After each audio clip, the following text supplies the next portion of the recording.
नमस्कार दोस्तों, स्वागत है आप सभी का हमारे YouTube चैनल पर हैरी स्कैरी टेल्स में। मेरा नाम हैरी है। आज मैं आप सभी के लिए एक और सच्ची और बेहद डरावनी कहानी लेकर आया हूँ। अगर दोस्तों आपने अभी तक हमारे चैनल को सब्सक्राइब नहीं किया है तो नीचे दिए गए रेड कलर के सब्सक्राइब के बटन को दबाकर अभी के अभी हमारे चैनल को सब्सक्राइब कर लीजिए ताकि आपको हमारी नई वीडियो की नोटिफिकेशन मिल पाए। तो चलिए दोस्तों, कहानी शुरू करते हैं। ये कहानी है 2018 की, जब कोरोना से भी घातक वायरस ने पूरी दुनिया को जकड़ लिया था। लॉकडाउन लगने के बाद आर्थिक मदद के कारण बेरोजगारी बढ़ गई थी। मजबूर होकर सभी देश पाबंदियों के साथ जी रहा था।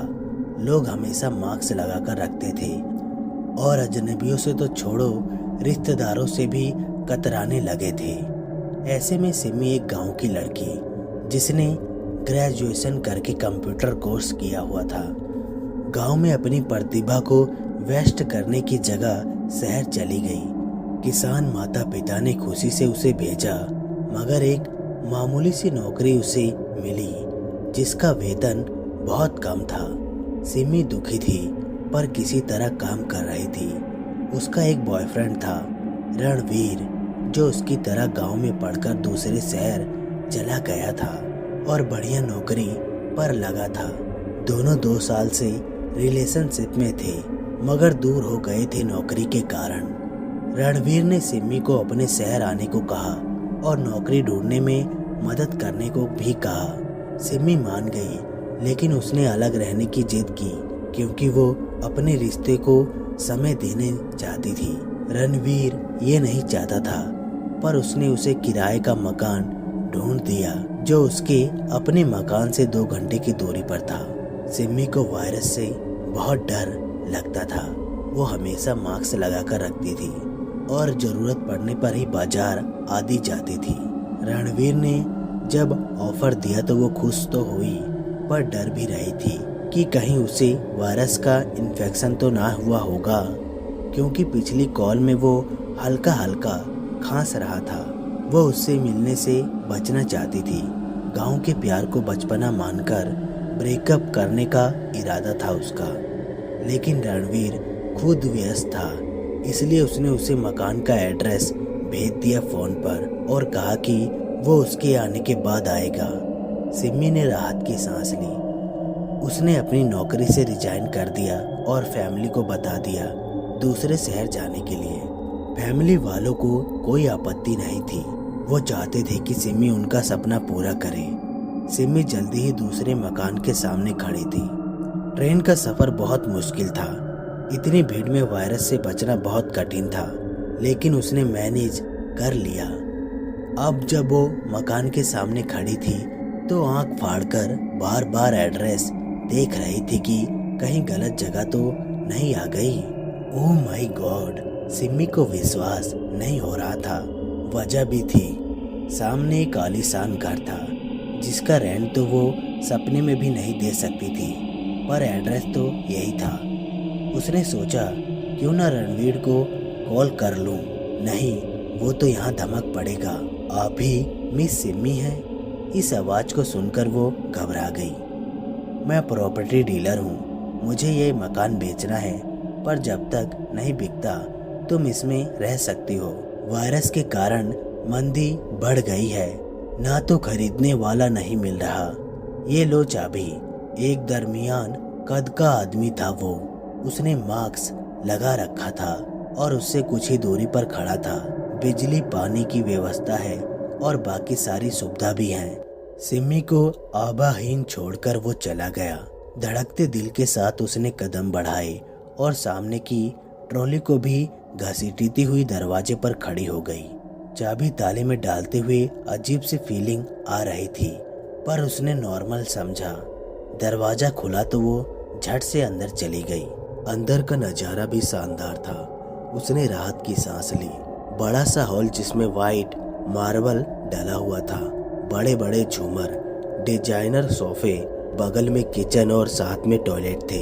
घेरेदार सीढ़ियां जो ऊपर के कमरे की तरफ जाती थी, पता नहीं कितने बेडरूम थे, पर उसे क्या, उसे तो एक रूम में बेडरूम, किचन, बाथरूम एडजस्ट करने की आदत थी। पर यहाँ उसने आंख बंद कर ली। भूख का आभास होते ही अपने सामान से ब्रेड और जैम की बोतल निकाली। फिलहाल इसी से काम चला लेती हूँ, सोचकर दोनों चीजों को बैग से निकालकर सोफे पर रखकर किचन में प्लेट लेने चली गई। किचन बहुत शानदार था, उसमें सारा सामान तरीके से सजी थी। भगवान जाने हर कमरे में जरूरत की वस्तु मौजूद है, पर फिर भी मकान बिक नहीं रहा और मुझे इतना मामूली किराया देने पर मिल गया।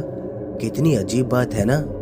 प्लेट लेकर वो हॉल में पहुंची तो दोनों चीज, ब्रेड जैम्स, गायब थे। अरे ये ब्रेड और जैम्स कहाँ गए? अभी तो यहीं थे। बौखलाकर सिमी इधर उधर देखने लगी। तभी उसकी नजर सोफे के बीच रखे टेबल पर पड़ी। दोनों चीज वहां रखी थी। शायद मैंने वहीं रखी थी, फिर भूल गई। लगता है भूख के कारण दिमाग काम नहीं कर रहा और भ्रम हो रहा है। सिमी ने ब्रेड और जैम लगाया और खाने लगी। उसे यहाँ नहीं आना चाहिए था। यहाँ तो वायरस बहुत ज्यादा है और लोग घरों में कैद होकर रह गए हैं। इन्हीं विचारों में गुम वो तसल्ली से खा रही थी कि उसका फोन बजने लगा। उसने ब्रेड को प्लेट पर रखा और मोबाइल को जेब से निकालकर नाम देखा। ओह, रणवीर है। अब मैं उसे कह दूंगी कि हमें गंभीरता से अपने रिश्ते के बारे में सोचना चाहिए। हेलो रणवीर। हाय सिमी, क्या तुम पहुंच गई ठीक से? उसकी आवाज में फिक्र था। हाँ मैं ठीक हूँ, पर मकान बहुत बहुत बड़ा है। इतने कम किराए में कैसे मिला? अच्छा, मैंने नहीं देखा था, बस फोन पर बुक कर लिया था। मैं कल आता हूँ। खांसने लगता है। क्या तुम्हें खांसी है? तुमने टेस्ट करवाया? सिमी बोल उठी। नहीं, मामूली सी खांसी है बस। मौसम का तो तुम्हें पता ही है। तुम अपना ध्यान रखो, रणवीर बोला। सिमी को चिंता हो रही थी। हाँ हाँ बाय, बाद में बात करती हूँ। सिमी ने फोन रख दिया। बड़ी जल्दी रख दिया, अजीब है ये भी। तड़ाक तड़ाक की आवाज किचन से आई, मानो किसी ने कुछ जोर से फेंका। सिमी डर से जम गई। कौन है किचन में? मैं तो यहाँ बिल्कुल अकेली हूँ। सिमी की हिम्मत नहीं हुई कि उठकर किचन में जाकर देखे। वो आवाज और तेज हो गई। अब कोई चारा ना था। वो धीरे धीरे कदम बढ़ाती हुई किचन की तरफ गई। दरवाजे पर खड़ी होकर डरते हुए अंदर नजर डाली तो उसका दिमाग ही घूम गया।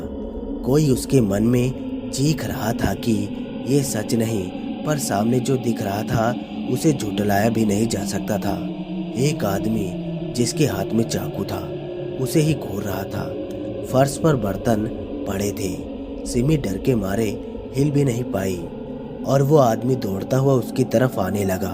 खौफ से सिमी की आंख बंद भी नहीं हो पाई थी कि वो उसके बिल्कुल करीब पहुंच गया। तभी कुछ ऐसा हुआ जिसकी सिमी ने कभी सपने में कल्पना भी नहीं की थी। वो आदमी उसके पार निकल गया, हवा के झोंके की तरह, मानो हवा से बना हो। सिमी अभी सदमे से उभरी नहीं थी कि हॉल से रोने की आवाज आने लगी। उसके जम चुके पैर हरकत में आ गए और वो हॉल की तरफ दौड़ी। वहाँ सोफे की साइड में एक औरत पड़ी हुई थी जो रोए जा रही थी। प्लीज मुझे मत मारो प्लीज। लेकिन सिमी के सामने ही वो दनादन चाकू के वार उस औरत पर करता रहा। नहीं नहीं, उसे मत मारो, रुक जाओ प्लीज। सिमी चिल्लाने लगी पर जैसे कोई सुन नहीं रहा था। फिर उसकी गर्दन लुढ़क गई। सिमी चिल्लाई और उस औरत के पास दौड़ी। जैसे ही वो उसके पास बैठी वो औरत गायब हो गई। ये सब क्या था? कोई भ्रम है या आंखों का धोखा? सिमी बेहोश हो गई। सिमी को पता नहीं कितनी देर बाद होश आया। वो वहीं पर पड़ी थी सोफे के पास। सिमी ने इधर उधर देखा, फिर दरवाजे की तरफ दौड़ लगा दी। भाड़ में गया ये आलीशान घर, मुझे अपनी जान प्यारी है। वहां जैसे ही पहुंची दरवाजा धड़ाक से बंद हो गया। सिमी ने सारा कस बल लगा लिया लेकिन दरवाजा टस से मस नहीं हुआ, जैसे कभी खुला ही ना था।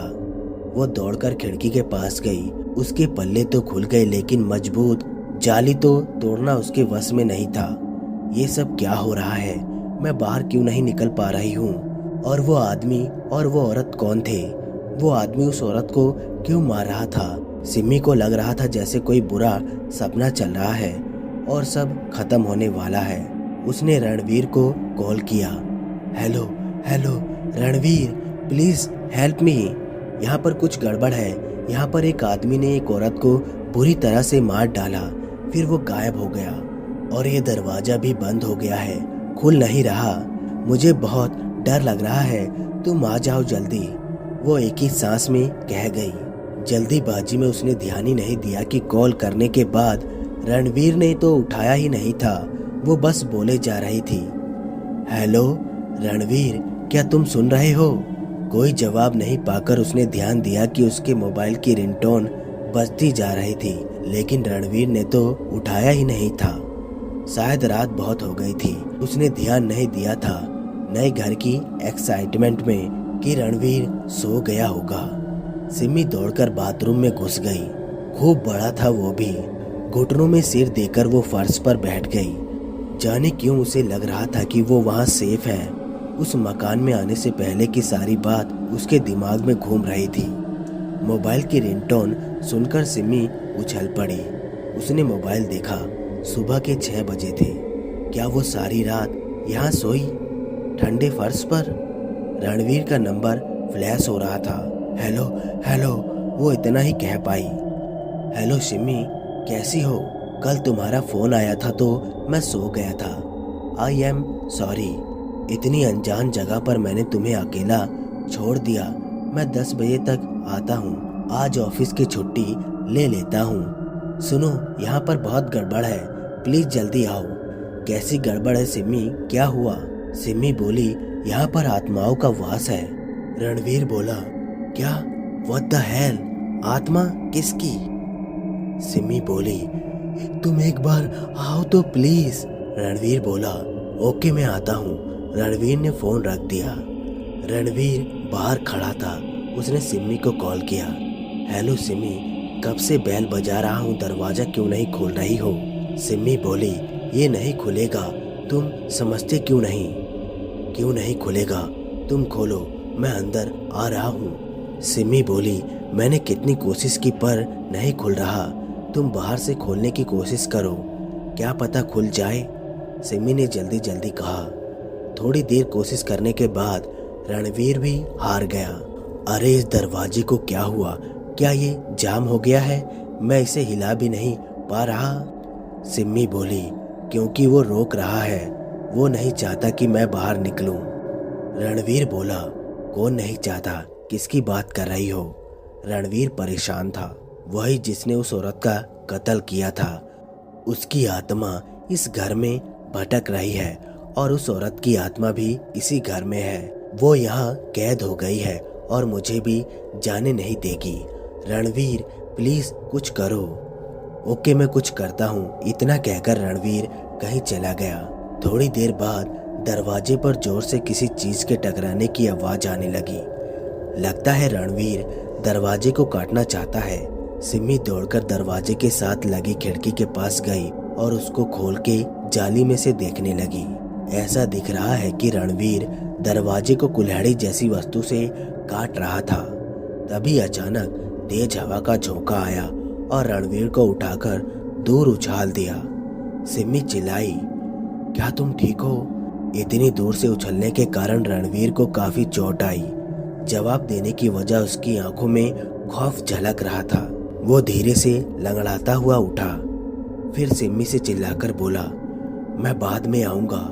मैंने उसको कुछ नहीं कहा। उसे पता था कि वो झूठ बोल रहा है क्योंकि वो भी डर गया था। सिमी उसे जाते हुए देख रही थी। हैरत की बात यह थी कि कुछ दूरी पर लोगों के घर थे, पर किसी ने कुछ नोटिस नहीं किया। वायरस के कारण कोई किसी के मामले में नहीं पड़ना चाहता होगा शायद, सिमी ने सोचा। पर समस्या अभी भी मुंह बाए खड़ी थी।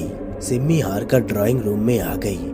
एक बार फिर किचन से वही आदमी चाकू लेकर दौड़ता हुआ आया और फर्श पर पड़ी उस औरत के पेट में वार करता रहा जब तक कि वो मर न गई। सिमी ने आंखों पर हाथ रख लिया। अब उसे पता चल गया कि ये सब रोज होगा और उससे ना चाहते हुए ये देखना पड़ेगा, क्योंकि उसके पास कोई और चारा भी नहीं था। भूख लगी थी लेकिन किचन में जाने के लिए हिम्मत नहीं हो रही थी। उससे भूख बर्दाश्त नहीं हुई तो वो किचन में चली गई।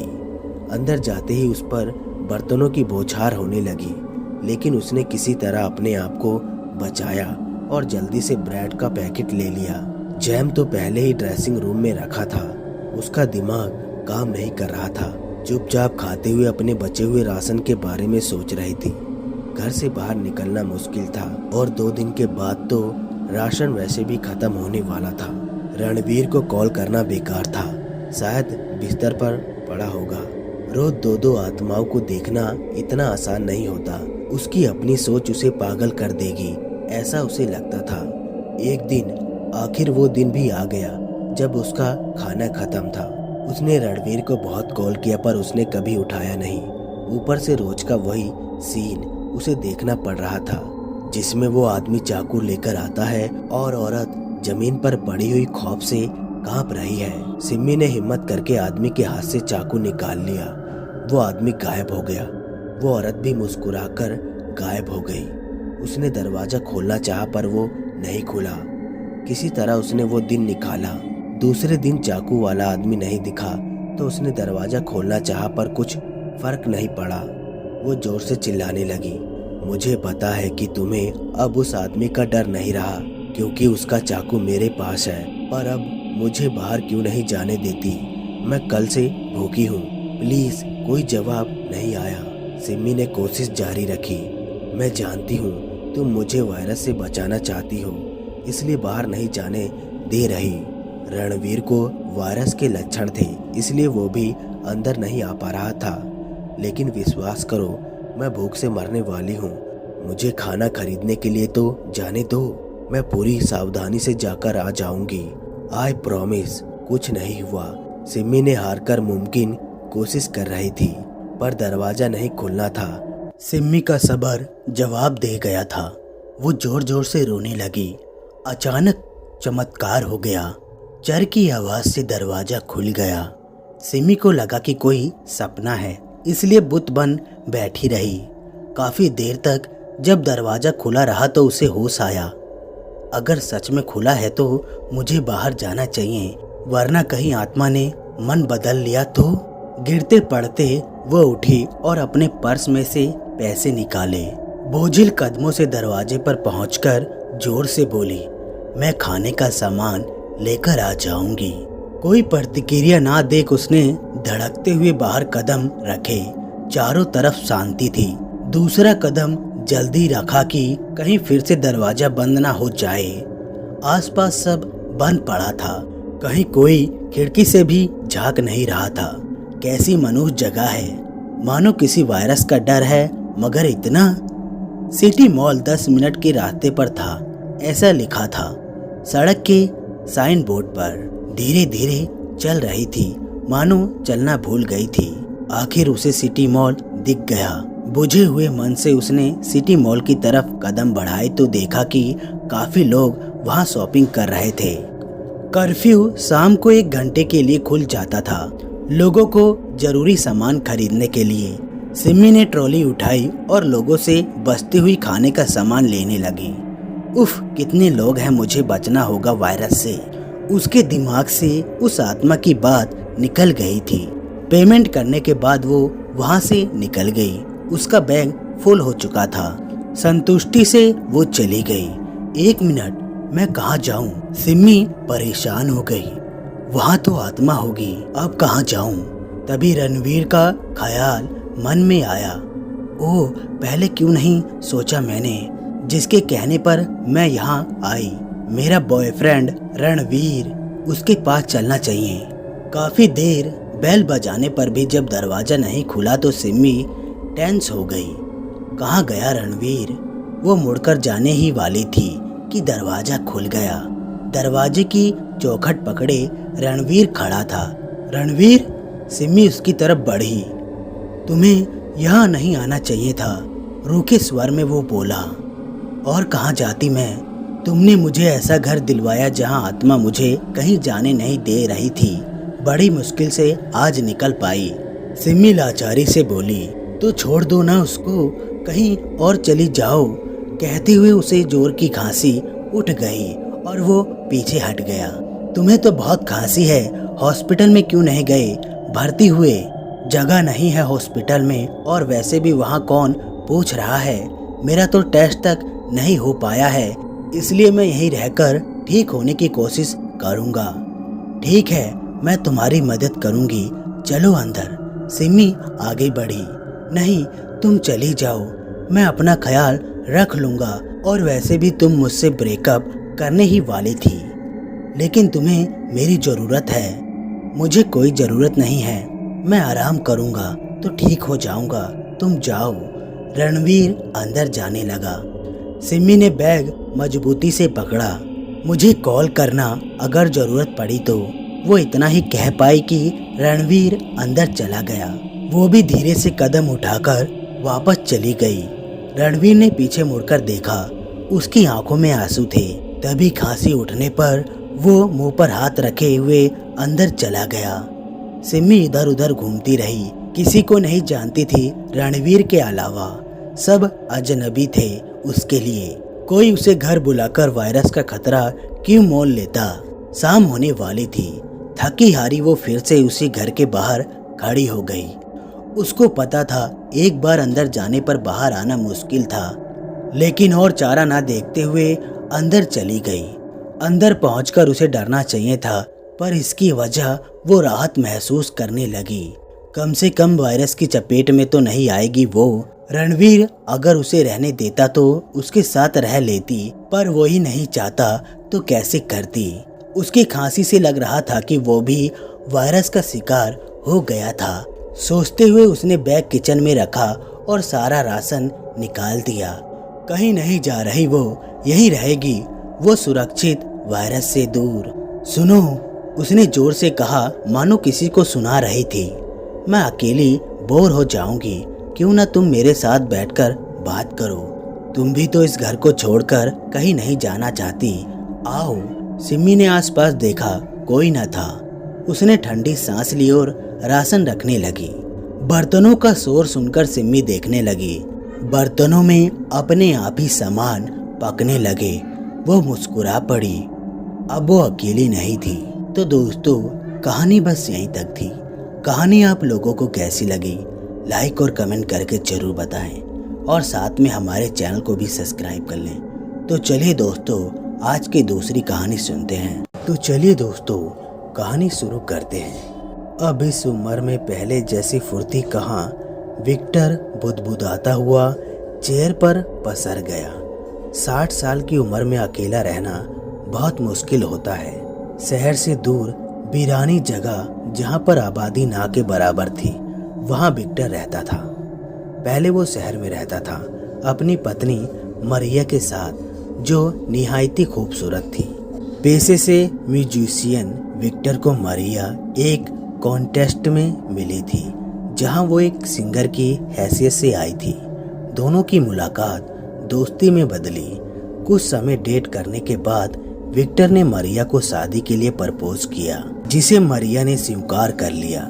शादी के कई साल बाद भी जब उन्हें कोई औलाद न हुई तो मरिया दुखी हो गई। वो बीमार रहने लगी और इसी गम के साथ चल बसी। विक्टर का दिल टूट गया। वो अपना सब कुछ बेचकर शहर से दूर शांति जगह में आकर बस गया, जिसे मतला गांव कहते थे। पैसे की कमी नहीं थी उसके पास। खाली समय मरिया के गाए गाने सुनता रहता और उसके ख्यालों में डूब जाता। वो अपना काम खुद ही करता था। नौकर रखकर अपनी प्राइवेसी में कोई दखल नहीं चाहता था। मरिया की यादों में डूबा हुआ विक्टर को ऐसा लगा कि किचन में कुछ गिरा। लगता है नामुराद बिल्ली है, इसको भगाने गया तो मरिया चली जाएगी। ये सोचते हुए विक्टर ने अपने सामने खड़ी मरिया को देखा, जो सूखे लिबाजों में उसके पास खड़ी थी। हमेशा की तरह हसीन मरिया होले होले विक्टर के पास आई और उसके चेहरे को प्यार से सहलाने लगी। विक्टर की आंख आनंद की अनुभूति से बंद हो गई। वो भूल गया कि थोड़ी देर पहले किचन से आवाज आ रही थी। सब कुछ कितना हसीन लगता है मरिया, जब तुम मेरे पास होती हो। तभी धूप की आवाज हुई तो विक्टर की केंद्रा भंग हुई। इस हलकट बिल्ली को तो मैं नहीं छोड़ूंगा। मन में ठानकर वो उठा और अपनी स्टिक लेकर किचन की ओर चला। ये किचन भी साला बाहर से खुलेगा। अपने आप से ही बोलता हुआ बाहर जाकर किचन को देखा तो हैरान हो गया। दरवाजा खुला था। तभी सोचो कि बिल्ली कैसे आई होगी। जब दरवाजा ही खुला छोड़ा होगा मैंने तो। जैसे ही विक्टर ने अपने पैर अंदर रखे, उसे बेदर्दी से किसी द्वारा खींच लिया गया। इससे पहले कि वो कुछ समझ पाता, किचन का दरवाजा अंदर से बंद हो गया और उसके सिर पर किसी भारी चीज का प्रहार किया गया। बेहोश होने से पहले उसने अपने सामने 4 लोगों को खड़ा देखा। वो उन सब लोगों को नहीं जानता था। जल्दी ही उसका दिमाग अंधेरे में खो गया। जब उसको होश आया तो उसने देखा कि वो अपने कमरे में आराम से बैठा हुआ है और उसकी पत्नी मरिया उसको बोल रही थी, घबराओ मत, मैं हूं ना, सब ठीक हो जाएगा। इतना कहने के बाद उसने विक्टर को किस कर लिया। वो फिर से आनंद मगन हो गया। तभी उसको बहुत तेज दर्द का एहसास हुआ, जैसे किसी ने उसके शरीर से जान निकाल दी हो। उसने तुरंत आंख खोल दी। वो तो वही मौजूद था किचन में और बुरी तरह बंधा हुआ था रस्सियों के साथ। सिर में तेज दर्द भी हो रहा था। उसने किसी तरह अपने आप को संभाला और अपने आसपास का जायजा लिया। लगभग 19 से 20 आयु वर्ग के 4 लड़के लड़कियां उसके सामने ठहाके लगा रहे थे। 2 लड़कियां और 2 लड़के थे। उसे अपनी ओर घूरता देखकर उनमें से एक पतला और लंबे शरीर वाला लड़का बोला, लगता है बूढ़े को होश आ गया। बड़ी हिम्मत है इसमें। इस भूत बंगले में अकेला रहता है। विक्टर ने बड़ी लाचारी से उसकी तरफ देखा, लेकिन खामोश रहा। दूसरा भूरी आंखों वाला लड़का गुर्राते हुए बोला, इतना माल बहुत है। इससे पहले कि पुलिस आए हमें यहाँ से निकल जाना चाहिए विक्की। तुम तो 1 नंबर के डरपोक हो। अभी तो हम इसके बेडरूम की तलाशी तो ले लें, ऐसे कैसे चले जाएं? पतले शरीर वाला लड़का बोला। विक्टर ने देखा जिस लड़के को पतला लड़के ने विक्की कहकर पुकारा, उसका चेहरा पीला पड़ गया। शायद ये लड़का इनका ग्रुप लीडर होगा, उसने सोचा। लेकिन रेहान, पुलिस, विक्की ने कहना चाहा। मैंने एक बार कह दिया कि अभी तक बेडरूम का माल हाथ नहीं लगा है। जूली, तुम भी साथ में जाओ, मैं इस बूढ़े को देखता हूँ, उसने चिढ़कर कहा। विक्की और जूली चले गए। पीछे रह गया रेहान और निक्की। विक्टर ने सूखे होठों पर जुबान फिराई। किचन का हाल बहुत खराब था। चुराई हुई चीजों की ढेर की शक्ल में वहां फेंके हुए थे। ये लड़की इतनी सुंदर है, पर इस तरह चोरी करना शायद कोई मजबूरी रही होगी। विक्टर का मन उन्हें मासूम मान रहा था। उसकी नजर निक्की से टकराई तो वो उसके पास आकर बोली, अंकल, आपको दर्द तो नहीं हो रहा है ना? विक्टर की नजर अपने हाथों पर गई। कसी रस्सियों के कारण उसकी चमड़ी में कसाव पैदा हो रहा था, जिसके कारण दर्द तो हो ही रहा था। हाँ, बहुत दर्द हो रहा है, प्लीज खोल दो। तुम्हें जो ले जाना है ले जाओ और मुझे छोड़ दो। विक्टर ने याचना की तो निक्की उसके हाथों को खोलने लगी। रेहान चिल्लाने लगा, पागल हो गई हो, इसे क्यों खोल रही हो? निक्की रुक गई। इस बूढ़े की तो मैं अभी जान निकाल देता हूँ, एक झटके में खत्म कर देता हूँ। रेहान गुर्राकर आगे बढ़ा। विक्टर सहम गया। निक्की गिड़गिड़ाने लगी, नहीं, इसको मत मारो, मुझे कोई खून खराबा नहीं चाहिए, प्लीज। ठीक है, तुम कहती हो तो मान लेता हूँ, लेकिन तभी एक भयानक चीख के साथ रेहान रुक गया। दोनों आवाज की दिशा में दौड़े। आगे आगे रेहान था, पीछे निक्की। बेडरूम से दौड़ती हुई जूली रेहान से टकरा गई। क्या हुआ, क्यों चिल्ला रही हो? रेहान बोलने के साथ बेडरूम में घुस गया तो वो दंग रह गया। सामने का नजारा बहुत खौफनाक था। विक्की की गर्दन मुड़कर पीछे की तरफ लुढ़की हुई थी। उसकी आंखों में डर साफ दिख रहा था। ये क्या हुआ? विक्की को किसने मारा? रेहान की आंख डर से बाहर निकलने को थी। मुझे नहीं पता, वॉशरूम ढूंढ रही थी।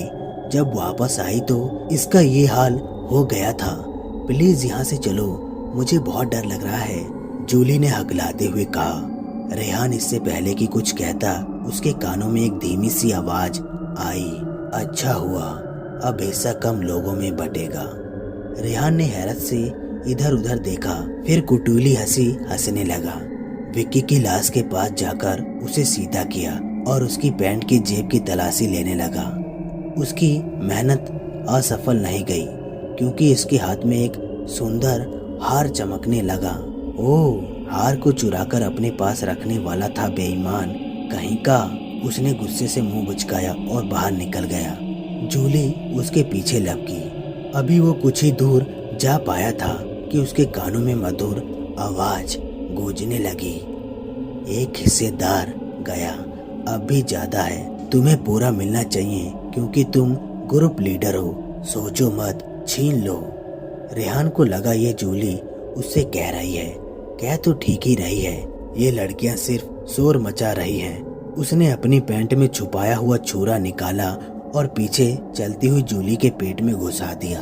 ये क्या किया तुमने रेहान? मैं तुमसे।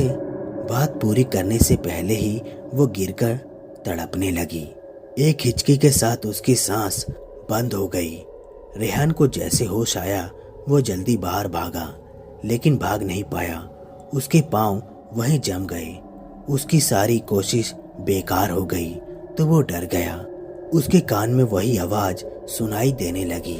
उसने कान बंद कर लिया, परंतु आवाज बंद नहीं हुई। ना वो हिल सकता था, ना वो आवाज बंद हो रही थी। उसके नाक और कान से खून बहने लगा। आवाज इतनी तेज थी कि आंख में भी खून उतर आया। निढाल होकर जब वो गिरा, उसकी आत्मा पहले ही सफर पर रवाना हो चुकी थी। जूली उनका चीखना चिल्लाना सुनकर वहां आई तो वो भी नजारा देखकर दहल गई। लेकिन उसकी नजर हार पर पड़ी तो वो ऑटोमेटिक ही रेहान के पास आई और उसके बेजान हाथों से हार निकालकर मोहित होकर निहारने लगी। फिर उसे गले में डाल लिया। जरा देखूं तो मुझ पर कैसा लगता है ये। वो विक्टर के पास गई। विक्टर ने हार देखते ही कहा, प्लीज सब कुछ ले लो, पर ये हार मेरी मरिया का बहुत फेवरेट था। गॉड के वास्ते मैं तुमसे रिक्वेस्ट करता हूँ। भावुकता से भरी उसकी बात सुनकर जूली बोली, अंकल मैं कुछ भी चोरी नहीं करूँगी। आज के बाद ये काम बंद। प्लीज, मैं ये हार नहीं छोड़ सकती।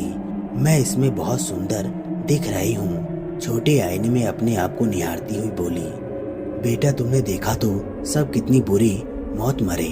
तुम एक अच्छी लड़की हो, इसे वापस कर दो, ये मेरे लिए बहुत खास है। विक्टर ने अपने आप को छुड़ाने की असफल कोशिश करते हुए कहा, नहीं अंकल, मेरा दिल इस पर आ गया है। जूली ने अपनी पकड़ हार पर मजबूत करते हुए कहा। विक्टर ने अपनी आंख बंद कर ली। जूली इतराती हुई अपने चेहरे को देख रही थी कि अचानक उसके गले पर दबाव बढ़ने लगा। घबराकर उसने हार निकालने की कोशिश की, पर कामयाब नहीं हुई। गले पर दबाव बढ़ता गया। उसकी आंखों में आंसू आ गए, पर हार नहीं निकला। देखते ही देखते वो भी तड़पती हुई गिर गई। तब तक विक्टर भी अपने आप को आजाद करवा चुका था, तीखे गिलास से रस्सी को तोड़कर। विक्टर के सामने 4 लाश थी। ओ मरिया, इस उम्र में मुझे इतने गड्ढे खोदने का काम दे दिया। बड़ी जालिम हो। आ जाओ, अब तो ले जाओ मुझे अपनी दुनिया में, मेरी मरिया। आवाज धीरे धीरे दूर होती गई। तो दोस्तों, कहानी बस यहीं तक थी। कहानी आप लोगों को कैसी लगी लाइक और कमेंट करके जरूर बताएं, और कहानी से आप लोगों को क्या सीख मिलती है कमेंट में जरूर बताएं। हम आपसे मिलते हैं नेक्स्ट वीडियो में। तब तक के लिए धन्यवाद दोस्तों।